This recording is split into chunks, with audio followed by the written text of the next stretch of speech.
ಇನ್ನು ಪ್ರಧಾನಿ ನಿನ್ನೆ ಮನವಿ ಮಾಡಿಕೊಳ್ಳೋ ಸಂದರ್ಭದಲ್ಲಿ ಚಿನ್ನ ಖರೀದಿಯ ಬಗ್ಗೆಯೂ ಕೂಡ ಮಾತನಾಡಿದರು.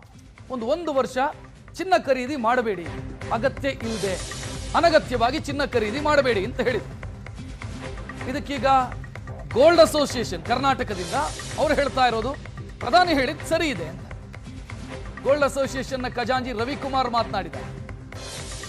ಅಗತ್ಯ ಇದ್ರೆ ಮಾತ್ರ ಚಿನ್ನ ಖರೀದಿ ಮಾಡಬೇಕು, ಹೂಡಿಕೆ ಅಂತ ಪರಿಗಣಿಸಿ ಚಿನ್ನವನ್ನ ತೆಗೆದುಕೊಳ್ಳಬೇಡಿ ಎನ್ನುವ ಅರ್ಥದಲ್ಲಿ. ಅಂದ್ರೆ ಸ್ಟಾಕ್ ಮಾಡಿ ಇಟ್ಕೊಳ್ಳೋದಕ್ಕೆ ಈಗ ಕಾಲ ಸೂಕ್ತವಾಗಿಲ್ಲ, ಹೂಡಿಕೆ ಅನ್ನೋ ರೀತಿಯಲ್ಲಿ. ಈ ಮದುವೆ ಇಂಥ ಕಾರ್ಯಕ್ರಮಗಳು ಬಂದಾಗ ಬೇಕಾಗತ್ತೆ, ಅದಕ್ಕೆ ಖರೀದಿ ಮಾಡಿ, ಹೂಡಿಕೆ ಮಾಡಿ ಚಿನ್ನದ ಮೇಲೆ ಹೂಡಿಕೆ ಮಾಡಿ ಇಟ್ಕೊಳ್ಳೋದಕ್ಕೆ ಇದು ಸಕಾಲವಲ್ಲ. ಪ್ರಧಾನಿ ಹೇಳಿದ್ ಸರಿ ಇದೆ ಅಂತ. ಪ್ರಧಾನಮಂತ್ರಿ ಅವರು ಕೊಟ್ಟಿರೋ ಸಂದೇಶ ದೇಶದ ಹಿತಕ್ಕಾಗಿ ಕೊಟ್ಟಿದ್ದಾರೆ, ಅದು ನಮಗೆಲ್ಲರೂ ಅರ್ಥ ಆಗತ್ತದು. ಅವರು ಮನಸ್ಸಲ್ಲಿ ದೇಶದ ಹಿತನೇ ಇಂಪಾರ್ಟೆಂಟ್ ಅಂತಿದ್ದಾರೆ. ನಾವು ವ್ಯಾಪಾರಸ್ಥರು ಕೂಡ ಅಷ್ಟೇ, ನಮಗೆ ವ್ಯಾಪಾರ ಜೊತೆಗೆ ದೇಶನೂ ಮುಖ್ಯ ಆಗುತ್ತೆ. ನಮಗೂ ದೇಶದ ಹಿತ ತುಂಬ ಮನಸ್ಸಲ್ಲಿದೆ. ಅದು ಇವಾಗ ಆಗಿರೋ ಪ್ರಾಬ್ಲಮ್ ಏನಂದರೆ, ಇವಾಗ ಗೋಲ್ಡನ್ನ ಅವರು ಪೂರ್ತಿ ನಿಲ್ಲಿಸಬೇಡಿ ಅಂತ ಹೇಳಿಲ್ಲ. ಇದರಲ್ಲಿ ಅರ್ಥ ಮಾಡ್ಕೊಳ್ಳಿ, ನಾನ್ ಎಸೆನ್ಷಿಯಲ್ ಪರ್ಚೇಸ್, ಬೇಡದಿರೋ ಅಂಥದ್ದು ನಾನ್ ಎಸೆನ್ಷಿಯಲ್ ಸ್ಪೆಂಡಿಂಗ್.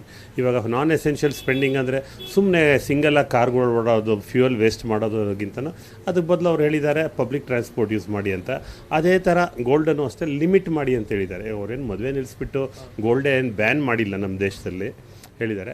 ಬಟ್ ನಮ್ಮಲ್ಲೂ ಕಷ್ಟ ಇದೆ. ಈಗ ಈ ವ್ಯಾಪಾರದಲ್ಲಿ ಆಲ್ರೆಡಿ ನಮಗೆ 1 ವರ್ಷದಿಂದ ವ್ಯಾಪಾರ ಇಲ್ಲ, ಇಲ್ಲಿ ತುಂಬಾ ಕಮ್ಮಿ ಆಗಿದೆ. ಆಮೇಲೆ ನೀವು ಇಂಪೋರ್ಟ್ಸು ನೋಡಿ, gold imports more than 30% drop ಆಗಿದೆ. ಯಾಕೆ ಡ್ರಾಪ್ ಆಗಿದೆ? ಇಲ್ಲಿ ಡಿಮ್ಯಾಂಡ್ ಇಲ್ಲ, ಇಲ್ಲಿ ಗೋಲ್ಡಿಗೆ ಡಿಮ್ಯಾಂಡ್ ಇಲ್ಲ.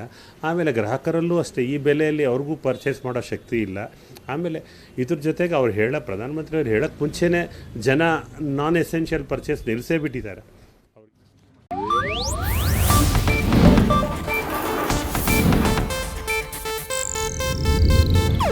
ಇದು ಏಷ್ಯಾನೆಟ್ ನ್ಯೂಸ್ ನೆಟ್ವರ್ಕ್ ಪ್ರಸ್ತುತಿ.